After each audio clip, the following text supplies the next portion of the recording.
كلما سمع النداء. بسم الله الرحمن الرحيم. الحمد لله وكفى، وصل اللهم على نبيه المصطفى وعلى آله وأصحابه المجتبى. بەڕێزان و خۆشەویستان، زانست خوازان، فێر خوازانی بەڕێز، السلام عليكم ورحمة الله وبركاته. خۆشحاڵم جارێشتر لە زنجیرەیەشتر لە بەرنامەی گەوهەری زانستخوازان بە ئێوەی خۆشەویست و بەڕێز شار دەبمەوە. دەگەینە گەوهەری 27مین لە خزمەت ئێوەی بەڕێز و خۆشەویست. باسی گەوهەرێشترتان پێشکەش دەکەم، دەیکەمە خەڵات لە بۆ ئێوەی خۆشەویست و لە دڵاشیرین. ئەویش بریتە لەوەی حیفظ العلم وكتابته.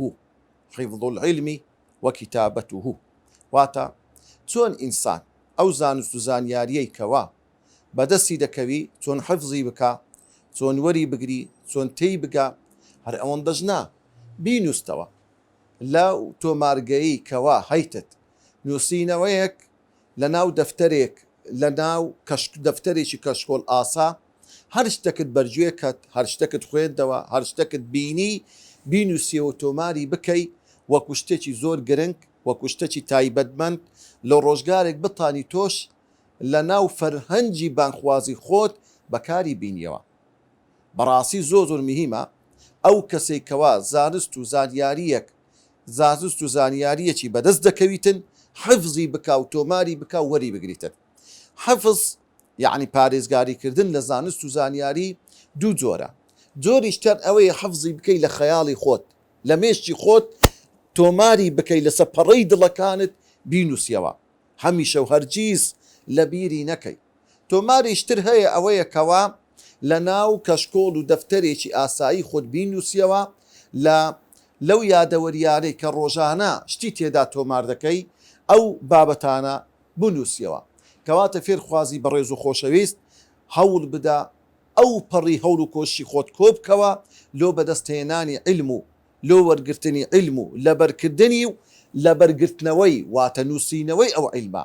لۆی زانایان قسەی زۆر جوانیان هەیە، دەفەرمونون قەید العلم بالکتابە، واتە ئەو زانست و زانیاریانەی هەیە بیبەستەوە بەچی؟ بالکتابە، بە نووسین هەتاکو لێت نەڕواتن.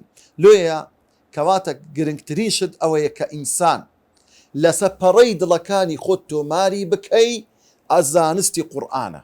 قورئانی پیرۆز دەبێت ئینسان حەفزی بکە، لەبەری بکە، بیخینتەوە، تێی بگە. یعنی زۆر مهمە قوتابی و زانستخواز و فێرخواز سەرەتا لە قورئانەوە دەست پێ بکە، بە نووسینەوەی، یعنی حتا ڕسمی موسحەف بابەتی زۆر بەتام و بەچێژی تێدایە و هەروەها بەڕاستی عیبرەت و پەندی زۆری تێدایە. لۆیە نووسینەوەی قورئانی پیرۆز و هەروەها لەبەرکردنی لە مێشک خەزمکردنی زۆر مهمە. حیف و مخابنە کەسێک لە ڕێگای علم بی بەشێکی قورئانی پیرۆزی لەبەر نەبیتن. کەواتە بەڕێزان و خۆشەویستان فێرخوازان، ئەوەی کە زۆر گرنگە ئەوەیە هەر شتێکت بە خەیاڵ داهات، هەر شتێکی گرنگ و هەر بابەتێک، هەر قسەیەکی نەستەقت بە خەیاڵ داهات تۆماری کە و بینوسەوە. ئەگەر لە پارچەوەڕقەیەکیش بوو لە جیرفانی خۆتی بنێ، لە پاشان کە گەیشتیەوە ماڵەوە لە ناو دەفتەری تۆمارگەکەی خۆت تۆماری بکە. زۆر مهمە، زۆر گرنگە ئەو پەندانە، ئەو بەسەرهاتانە، ئەو قسە نەستەقانە لەوەی کەوا کەشکۆڵی زانیاریت دەوڵەمەند بی و زۆر بی و وەکو داکردنێک داتایەک و داکردنێک لە ناو مێشتی خۆت و لە ناو دەفتەری تۆمارگەکەی خۆت لە ڕۆژێک بەکاری بەکەلکت بێت و بتانی ئەو پەندانە، ئەو قسە دەستەقانە، ئەو چیرۆک و بەسەرهاتانە بیکەیە وتارێکت خەڵکی پێ ئامۆژگاری بکەی و بینە سەر ڕێگای ڕاست. چەند نمونەیەک عەرزی ئێوەی بەڕێز و خۆشەویست دەکەم لەو زانە بلیمەتانەی کەوا خاوەنی چەندین کتێبن. ئەو کتێبانە کتێبێک نەبووە لە ناوزجی کتێبەکانی زانست و زانیاری دەریاتێنابی ئەدی نا، هەر لە ژیانی ڕۆژانەی خۆیان، لە هەرسوکەوتیان، لە سەفەرەکانیان، لە بینینی خەڵک، لە جێڕگرتن لە خەڵکیان ئەو بابەتانیان تۆمار کردی لە کۆتایی دەبوویتە کتێبێکی زۆر گرنگ و گەورە. یەکێک لەو کتابە گرنگانەی کەوا هەیە کتێبێک بە ناوی بەدائع الفەوائد کە کتێبی ئیبن القەییمی جەوزیە ڕەحمەتی خوای لەسەر بێ، ئەو کتابە 4 مجەلەدە. بەدائع الفەوائد زان معنای چیە؟ واتە ئەو شتانەی وەکو بەدیعە یعنی وەکو شتێکی سەرەتایی بە فکر و خەیاڵی داهاتە، بەڵام فەوائد جێگای دەرس و عیبرەت و پند و ئامۆژگاریە لۆ هەر کەسێک. ڕاستەوخۆ ئیبن القەییم تۆماری کردیا، ئەو بابەتانی کۆکردەوە سەر یەکتر بوویتە 4 مجەلەد کتێبی زۆر گەورە کە ئێستا خەڵکێکی زۆر ئیستیفادەی لێ دەکەن. کتێبیش ترمان هەیە خەبایە زەوایە ئیمامی زەرکەشی. ئەو کتێبە خەبایە معنای چی؟ یعنی ئەو شتانی خەبیئە واتە ئەو شتە شاراوانەی کەوا لە ناو مێشتی ئینساندایە. ئەزەوایە لە کونج و قوژبنێک لە شوێنێک کە ئەو ئینسانە تۆماری دەکا یان لە ناو زاکرێ مێشتی خۆی هەڵی دەگریتن. ئەویش ئیمامی زەرکەشی ڕەحمەتی خوای لەسەر بێ کتێبێکی تۆمار کردێ بە ناوی خەبایە ئەزەوایە. خەبایە زەوایە. کتێبیشتر بەقایە خەبایە ئیمامی خەفاجیە، ئەوی زانایکی نەحویە ڕەحمەتی خوای لەسەر بێتن. ئەو کتابە هەیە بە ناوی بەقایە خەفایە، واتە ئەو شتە نهێنیانەی کەوا خەفایە یعنی شتی خەفی نهێنی، بەڵام بەقایە بەجێ مایە نەنووسرایتەوە. ئەو هەستەیە تۆماری کردێ لە ناو کتێبێکدا. وهروەها کتێبیشتر هەیە بە ناوی صەید الخاتر. صەید الخاتر ئەوە ابن الجوزية رحمتي خوای لەسەر بیتن. صەید الخاتر زان معنەتی خەی صەید الخاتر؟ صەید یعنی ڕاو کردن، هەدی خاتر واتە هەر شتێک بە خاترە و بە مێشتی دەهاتبی یەکەوسەر بەستیتیەوە یەکەوسەر وەکو نیەتیرەک لێ نەگەڕاوە لە دەستی بڕواتن، ڕاوی کردیا واتە نووسیتیەوە، ئاخری هەموو ئەو شتانە کەڵەکە بووە بوویتە کەشکۆڵێک کتێبێکی لێ پەیدا بووە. لۆی بڕێزان و خۆشەویستان بەڕاستی ئەوانە زۆر میهمە طالب العلم فێرخواز لە تەمەنی بچووکیدا ئەو شتانە کۆ بکاتەوە، لە کۆتاییدا دەتانی ئیستیفادەی لێ بکە لە وتارەکانی، ئیستیفادەی لێ بکە لە بۆ قوتابیەکانی، ئیستیفادەی لێ بکە لە وتارەکانی کاتێک کە پێشکەشی دەکەن و خەڵکی دەتانی بەڕاستی ئیستیفادەی لێ بکاتن. لۆی بەڕێزان و خۆشەویستان یەکێک لە ئادابە هەرە گرنگەکانی فێرخواز ئەوەیە کاتێک لە ناو کۆڕ و دانیشتنی زانست و زانیاریە جێ ڕادەگری لە خزمەت مامۆستایەکی دانیشتیە دەرسی دەخینیتن زۆر میهمە. هەر شتێکن لە مامۆستای بیست چکەشە نییە ئەو مامۆستای کە دەرسێکی لۆ توش ئەرح دەکا لێکدانەوەی کتێبێکن لۆ دەکا لە سەدەقی کتێبەکە بڕوە. زۆر جاروی ئەو مامۆستایە لە تەجروبە و ئەزمموی ژیانی دوور و درێژی خۆی چەندین شتی زۆر گرنگن لۆ بازەکە لە ناو کتێبەکە دانیە، ئەو زیادەیە لۆت باز دەکات. لۆیە زانایانی پێشی ئەگە تەبەشەی کتێبە کۆنەکان بکەیت لە هەر چا دەوری کتێبەکان حاشیەیان دەنووسیەوە، هەر شتێکیان لە مامۆستایەکەی ببیست باە یان کاتێک مطالعەی کتێبێکیان دەکرد هەر شتێکیان بە خەیاڵدا بەهات باە کە لە ناو کتێبەکەدا نەبووایە یەکەوسە لە سووتێکی کتێبەکە تۆماریان دەکرد. لۆیە کاتێک کە پڕت هەردەداوە جێکرد نەدیتەوە بۆش بیتن لە هەموو شوێنەکان حاشیە کرابوو. مەسەلەن بۆ نمونە دەیخیندەوە لە خەتی 12 هەمین لۆ نمونە لەسەر کەلیمەیەک لەسەر وشەیەک تەماشا دەکەیت جێی شتێکی بەبیر هاتەوە یان شەرحەکی دیتە لە کتێبیشتر یان شتێکی زۆر گرنگە پێویستە شتێکی لەسەر بنووسن ئاماژەکی لەسەر ئەو وشەیە دەکرد دەچوو لە لایەکی کتێبەکە لە حاشێکی کتێبەکە لە خوارەوە یان لە لاتەنیشتێکی یان لای سەرێ ئاماژەکەی لەوێش دەکرد هەمان ئەو ئاماژەی لەوێن دەرکرد لەسەر وشەکە ئینجا شتێکی دەنووسی لە دەربارەی ئەو وشەیە. بزانە ئەو زانایانە چەند ورد بوونە چەند بە وردی ئەو زانست و زانیاریەیان وەرگرتیا. بۆیە بەڕاستی یەکێشتر لەو شتانێک کە پێویستە فێرخواز کاتێک کە کتێبێک دەخین تۆ لۆ خۆت شەنیە لەکن مامۆستایبی کتێبێک دەخینەوە لاپەڕی ئەو کتابە وردە هەر دەدەیەوە. بەسەرەن بۆ نمونە ئەو کتابێک کە دەخینەوە هەندێک کەس هەیە یعنی هەندێک کتابەکەی لەکن پیرۆز و گەورەیە نابکوی دەقی کتابەکەی بچێ ناوە غەڵەتە ئەو کتابە لۆیە تو سوودی لێ بینی لۆیە کاتێک پەڕک هەر دەدەی و دەیخینی لەو پەڕدە شتێکی زۆر گرنگت بە خەیاڵ دادێ شتێکی زۆر گرنگە دەبێ قەڵەمەکە لە لابێ قەڵەمەک ئێستا قەڵەمی تەشیر هەیە ئەوە خەتەشی لەسەری بدەی یان لە بری بدەی ئەو بابەتە زۆر گرنگە.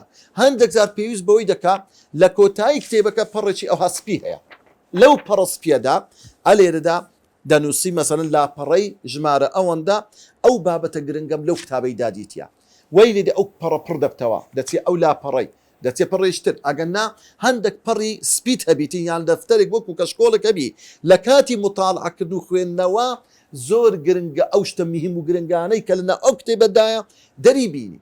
مەسەرەن لۆ نمونە بەسەرهاتێکی زۆر گرنگی تێدایە، حکمەتێکی تێدایە، حکمەتی شەرعی تێدا زۆر نادیرە ئەو حکمە شەرعیە لە شوێنیشتر باز نەکرا لە کتێبە فقیەکان لە بابەتەکان یان لەو بابەتی عەقیدە لێرە تۆماری بکە هەر کاتێک ویستت ئەو کتێبە جارێشتر ئەگەر بزانی چی تێدایە بەس تەنها تەماشای پشتی کتێبەکە دەکەیت.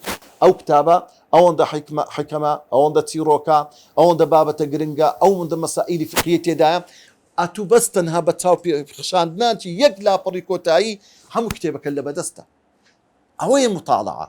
یان کاتێک تەماشای پەڕەکانی کتێب دەکەی لێرە خەتەک لێدایە بە سۆر، لێرە خەتەک لێدایە بە شین، لێرە خەتەک لێدایە بە سەوس، لێرە خەتەک بە زەرد، هەر هەمووی ئاماژەی خۆیتی کە ئەو کتێبانە ئەو بابەتانی تێدا زۆر گرنگە. ئەوەیە مطالعە، نەک مطالعە وها بیخینەوەکەوە هەر وەکو جەریدە بیخینەوە بەسەر دابڕوا و هیچ ئیسفادەچی لێ نەکەی. لۆیە بەڕێزان و خۆشەویستان تەماشا بکە ئیمامی شەعبی ڕەحمەتی خوای لەسەر دەفەرموێ إذا سمعت شيئا فاكتبه ولو في الحائط. دەفەرمی ئەگەر وشەیەکی نەستاق ئەگەر خاتیڕەیەک بە مێشکت داهات شتێکی زۆر گرنگ بوو یان لە کتابی خینتەوە تۆماری بکە و بینووسەوە ولو في الحائط ئەگەر لەسەر دیواریش بوو. تاوان دیواری پێشان قوڕ بووە نەکەن ئێستا لەسەر جێت و دیواری هەموو پیسکە لە مارێ نا ولو في الحائط یعنی ئەگەر هات لەسەر دیوارێکیش بوو لەسەر شوێنێکیش بوو لۆی لە بیرت نەستەوە لە شوێنێک تۆماری بکە بینووسەوە هەتاکو ئەو بابەتە گرنگت لێ نەڕوە. دەینە سەر گەوهەری 28 ئەویش باسی حفظ الرعایە. معنەتی حفظ الرعایە لە خاڵی پێشی لەو خاڵی پێشی باسمان چ کرد گوتمان چۆنیەتی ڕعایەت و بەدەستهێنانی علم و زانست و زانیاری و تۆمارکردنی. ئەو جارە حفظ الرعایە معنەتی ڕعایە یعنی بە چ شێوازێک ئینسان بتانی ئەو زانست و زانیاریەی کەوا وەری دەگری کو چاودێری بکە کو بیپارێزی بە چ شێوازێک سوودمەندبی لەو علم و زانست و زانیاریەی کەوا ئەو کەسە وەری گرتووە. چۆن بتانی کەسێکی ناوازە بی، کەسێکی تایبەتمەند بی، کەسێک بی وەکو خاڵی سەرڕومەت ئاماژەی پێ بکرێتن. واتە چۆنیەتی جێبەجێکردنی عمل پێکردنی ئەو زانست و زانیاریەی کەوا وەری دەگری. لۆیە ڕاعی العلم بالعمل والاتباع ئەی فێرخوازی بەڕێز ئەو زانست و زانیاریەی کەوا لەلاتە وەری بگرە و چاودێری بکە و بیپارێزە بە دووشت. یەکەمیشت بالعمل عمل پێکردنی ئەو شتێکە دەیزانی. ئەگەر سونەتێکی پێغەمبەرە صلى الله عليه وسلم هەوڵ بدە جێبەجێ بکەی لە ژیانی ڕۆژانەی خۆت. ئەگەر ئاەتێکی قورئانە هەوڵ بدە جێبەجێ بکە. ئەگەر قسەیەکی نەستەقە ئەگەر زانست و زانیاریەکە هەوڵ دە بیدێەوە بیگەینی و ڕای بگەینی بە خەڵکی. خاڵی دوم الاتباع شوێن کەوتەی زانایان بە شوێن کەوتەی خوا و پێغەمبەری خوا بە یعنی ئەو علم بریتێ لە دین لە قورئان لە سنەتی پێغەمبەر صلى الله عليه وسلم. بزانە خەتیبی بەغدادی ڕەحمەتی خوای لەسەر دەفەرمێ يجب على طالب العلم أن يخلص نيته. دەفرمێ پێویستە خاڵی هەرە گرنگ ئەوەیە فێرخواز پێویستە لە سەری نیەتی خۆی یەکلا بکاتەوە لە خوای گەورە سوبحانه وتعالى. ڕێگای علم بەڕێزان ڕێگای علومی شەرعی زۆر ڕێگایەکی سەختە، قوربانیدانە، هەوڵ و کۆششکردنە، واسهێنانە لە مەلەذاتی دنیا.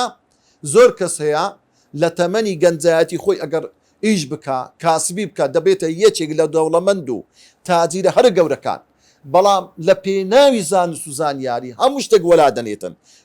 گەنجێکی زۆر زیرەکە، کەسێکی زۆر کارایە، کەسێکی زۆر عەقڵ و بیر و هۆشی بەشتاندا دەشێ، دەتانی لە تیجارەت و بازرگانی ئیشوکان لە پێشەنگەکان بی، بەڵام هەموو ئەو شتانە واز لێ دەینی لە پێناوی بەدەستهێنانی علم، لە پێناوی بەدەستهێنانی علم ئەو کەسە دەبی چەند گەورەی لە پێناوی لە لای خوای گەورە لێ بەڕاستی خۆشەویستان ئەگەر نیەت لە خوای گەلانەکەیەوە بەڕاستی طالب العلم شرعي خسر الدنيا والآخرة علم بقشتي شنيع إلا علمي شرعي كسك تمشابك شص صالي سرتاي دخيني دوایی 6 ساڵی ئامادەیی ئەعدادی دەخینی ئەوە 12 ساڵ 6 ساڵی کە دەخینی ئەگە بستە تۆپ معلومی جەنابتانە خوێندنی پزیشکی زۆر زەحمەتە یا کەسێک دەستە ئەندازیاری 5 ساڵان دەخینی لەوێ خوشکەکی بەڕێزە یان گەنجێکی بەڕێزە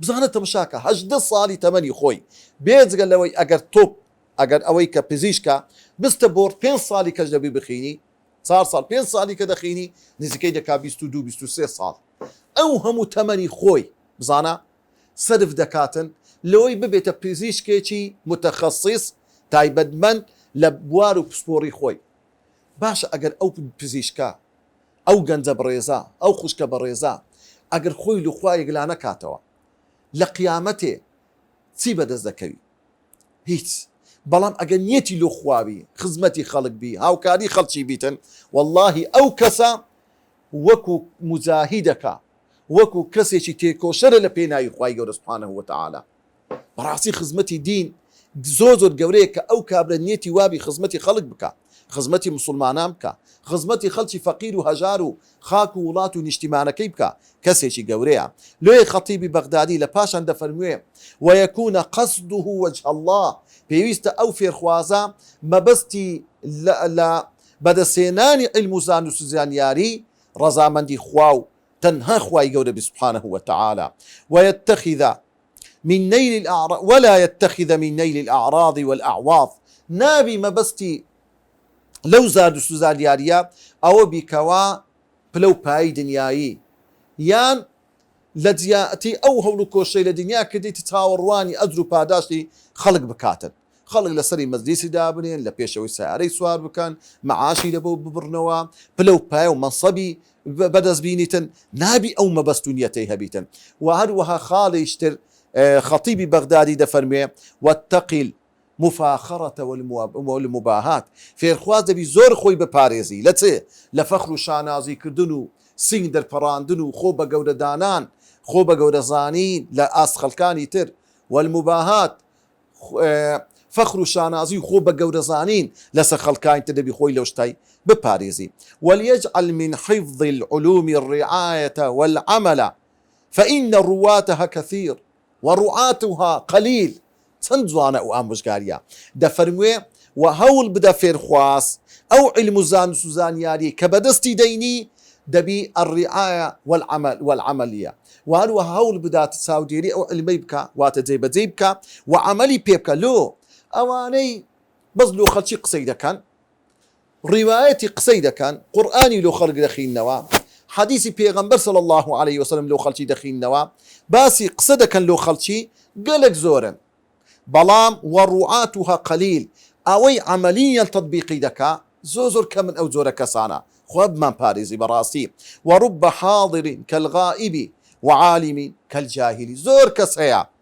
ئامادەیە لە مەجلیسی عیلمەکە بەڵام وەکو ئەوەیە کە لێرە نەبیتن یعنی هەڵگری عیلمە وەکو جاهل وایە لۆی بەڕاستی ئینسان دەبی ئاگادار بی عالیم ئەو عالیمەیە زانە ئەو زانایە فێرخواز ئەو فێرخوازەیە عمل بە عیلمەکەی خۆی بکە و پێیوەی دیار بیتن ڕنگ بداتەوە لە ناو خەڵکی لۆیە پێغەمبەری خوا صلی الله عليه وسلم دەفەرموێ رب مبلغ أوعى من سامع دەفەرموێ رب مبلغ أوعى من سامع رب مبلغ ڕەنگە زۆر جاری وایە ئەو کەسێک کە تەبلیغی خەڵک دەکا دینی خوای گەورە بە خەڵکی دەگەینی أوعى من سامع ئەو لەو کەسێک کە گوێ ڕایەلترە يعني لو خلكي كجي لي دبيتن جي لي دبيستي لو كسي او لوي باشترو تاكتري لي ورده قريتن وهروها بيغمبري صلى الله عليه وسلم لحديثك نمونيك دين توا دفرمي مثل ما بعثني الله تعالى من الهدى دفرمي من العلم والهدى كمثل مطر اصاب ارضا بيغمبري دفرمي صلى الله عليه وسلم نموني من كأو اخوة او علمي بيبخشيما وهروها ئەو ڕێگا و هیدایەت و ڕێنمونیەی کەوا بە خەڵک ڕادەگەینم نمونەی من لەگەر ئەو خەڵکانی کە عیلم و زانست و زانیاری و ڕێی هیدایەت لە من وەردەگرن وەکو نمونەی بارانێکە ئەو بارانە بەسەر عەردێکدا دەباری. پێغەمبەری خوا دەفەرمێ صلی الله عليه وسلم پارچەیەک لەو عەردە طیبە ابتلعت الماء عەردەکەیە عەردەکی نەرم باش ڕاستەوخۆ ئاوەکە وەردەگری و قوتی دەدا و ئاوەکە دەستە ناو ناخی زەوی ئەوەنی عەردەکی ڕەقێم بی نە ئاوی هەر بگریت و نە بەخۆی ئیسفادە لە ئاو بکە نە لێبگەڕ خەڵکی ئیسفادە لە ئاوەکەی باران بکە. ئەوە دەفەرمێ نمونەیەکە کەسێکە علمەکەی وەردەگری یعنی ئەو هیدایەت و لە من وەردەگری و لی تێدەگاتن. وەلەم تەنبوتی الکەلە بەڵام ئەو عەردەکە ئاوەکەی دەخواتەوە هیچ شتێک لەسەر ڕووی ئەو عەردە ئەو زەویە شین نابی. فهذا مثل من لم يرفع بذلك رأسه. ئەو نمونەی ئەو کەسە زانایەیە لۆ خۆی علمی وەردەگری بەڵام هیچ بەروبوومی نییە حتا ئیسفادەی لۆ ماڵ و منداڵی خۆشی نییە. زۆر زانایەکی بەناو بانگە زۆر کەسەکی ناودارە بەڵام سوبحان الله تەمەشارەکەی عالی بە خوتبەی لەو خەڵکی دەخینتەوە پێشنوێژی هەیە کچەکەی سوفورە خێزانەکەی جچی بێشەرعی لەبەرە منداڵەکەی نوێژێ ناکە زۆر جاری وا هەیە مولحیدە ماڵ و منداڵی ئەو زانایی ئەو جێداخە بەڕاستی نەیتوانی پەروەردەی ماڵ و منداڵی خۆی بکە. و هەروەها دەفەرمێ پێغەمبەری خوا صلی الله عليه وسلم وەن پارچەیەکی تر لەو عەردە ئەمسەکەتی الماء عەردەکە ئاوەکەی ئەوها لەسەر ڕۆخی خۆی هەردەگری وەکو شوێنێکی برێن قۆر بیتن ئاوەکە وەکو حەوزەک لی دەمینێتەوە. لەم تنبت الکەلە هیچ جیا و گۆرێک لەسەر ئەو عەردەشی نابی. ئەوە نمونەی چێیە؟ ئەو کەسانەی کەوا عیلمیان پێ و دەگەینن ئەوانش بەڕاستی خەڵکێکی باشە. واروها پێغەمبەری خوا دەفەرمێ صلی الله عليه وسلم باشترین پارچەی عەرد ئەوەیە پێغەمبەری خوا دەفەرمێ عەردەکە قەبیلەتی الماء ئاوەکە قبول دەکا لەسەر ڕووخی خۆی وەری دەگری وردە وردە ئاوەکەی دەمژی کە ئاوەکەی مشت ئەو زەویە ئەینجە پوش و پەراش و سەوزاییەکی زۆر عەجیب لەسەر ئەو ڕووی عەردە لەسەر ڕووی ئەو زەویە شین دەبیتن. ئاژەڵ خەڵکەکان ئیسیفادە لەو عەردەی دەکەن هەم لە ئاوەکەی سەری دەخۆنەوەی کە ڕای گرتیا و هەم ئەو عەردەی کەوا شتی لێشین بووە خەڵک ئیسیفادەی لێکە. پێغەمبەری خوا دەفەرمێ صلی الله عليه وسلم دەفەرمێ هذا مثل من علم وعلم هذا مثل من علم وتعلم وعمل. ئەوە وەکو نمونەی ئەو کە زانایەیە بزانە تەمەشا بکە تعلمە خۆی فێر کرد وەکو زەویەکە ئاوەکەی وەرگرت علم و زانست و زانیاری و هیدایەتەکەی وەگرت وتعلمە خەڵکی فێر کرد واتە ئەو عەردە بەروبوومیدا وعەمیلە بیما عەلیم و ئەوەی کە زانی ئەو زانایە عەمەلیشی پێ کرد وەکو نمونەی ئەو عەردە بە پیت و فەڕا بزانە ئاوەکەی لە خۆی ئیسیفادەی هەبوو و خەڵکیش ئیسیفادەی لێ کردو و خەڵکیش لە بەروبوومی ئەو عەرد و زەویە حەسایەوە. ئەوە نمونەی ئەوەیە کە بەڕاستی کەسێک ئەهلی عیلم بی و خۆی فێر بکە خەڵکی فێر بکە ئینجە بەخۆشی پێشەنگ و وەکو مامۆستایەک وابی بە عەمەلی خۆی بە هەرس و کەوتەکانی بتانی دینی خوای گەورە ڕابگەینی. خوای گەورە لەو کەسانەمان بجێڕی کە ئەهلی عیلمن کە ئەهلی عەمەلن خوای گەورە بمانگیێڕی لەو زانایانەی کەوا عەمەل دەکەن بە عیلمەکانیان کە عەمەلیش دەکەن بە عیلمەکانیان ئەهلی ئیخلاسن. یا ربی خوای ئیخلاسمان بە قسمت بکەی.